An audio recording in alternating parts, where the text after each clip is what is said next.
मृत्यु के बाद हमारी आत्मा के साथ क्या होता है? फर्स्ट ऑफ ऑल, हम अभी जहाँ पे रह रहे हैं that is a physical world, जहाँ पे हम एक सर्टेन टाइम पीरियड के साथ आए हुए हैं विद वन लाइफ पर्पस। जिस दिन वो हमारा टाइम पूरा हो जाएगा और हमारा लाइफ पर्पस पूरा हो जाएगा, हमारा ये शरीर इस धरती को छोड़ के चला जाएगा। शरीर नश्वर है, एक दिन नष्ट हो जाएगा, लेकिन आत्मा सदैव अमर थी, अमर है और हमेशा अमर ही रहेगी। उसके बाद हमारी आत्मा भौतिक जगत को छोड़कर एस्ट्रल वर्ल्ड में मूव करती है। Astral world is something different from the physical world. You can't find any materialistic stuff there.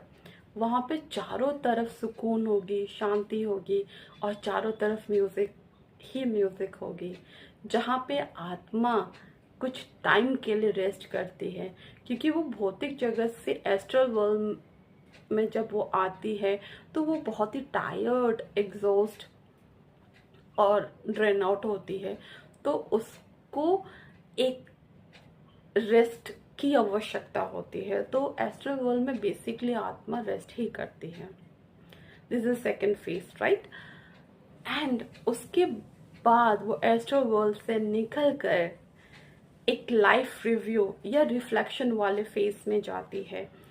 और जिस तरह से हम अपने घरों में या एक थिएटर में मूवी जब देखने जाते हैं तो हमारा रोल वहाँ पे क्या होता है, we act as a audience, right.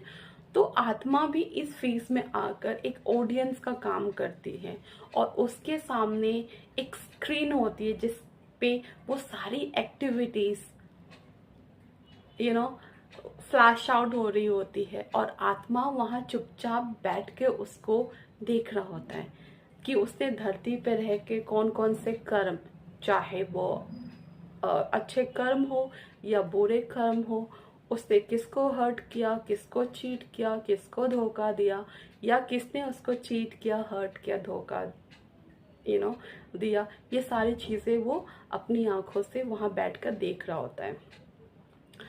So basically एक ऐसा फेस है जहाँ पे हमारे कर्मों का हिसाब किताब होता है एंड ये भी देखा जाता है कि हमने कौन कौन से लर्निंग्स ली है, कौन कौन से एक्सपीरियंसेस गेन किए हैं और कौन कौन से लेफ्ट आउट लेसन्स रह गए हैं।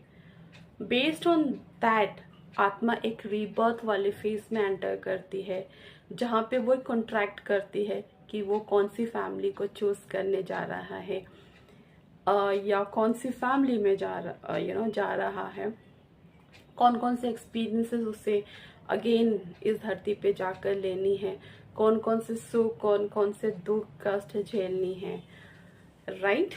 सो बेसिकली हमारा जो ये शरीर है ना वो नश्वर है, ठीक है, एक दिन राख में कन्वर्ट हो जानी है, लेकिन आत्मा सदैव अमर रहती है। आत्मा को ना कोई मार सकता है और ना ही उसके साथ कोई कुछ कर सकता है, राइट। आत्मा मोक्ष को प्राप्त कर सकती है, उसके लिए हमें क्या करना होगा, हमें सदैव अपने आप को ध्यान, भक्ति और सेवा में इन्वॉल्व रखना चाहिए।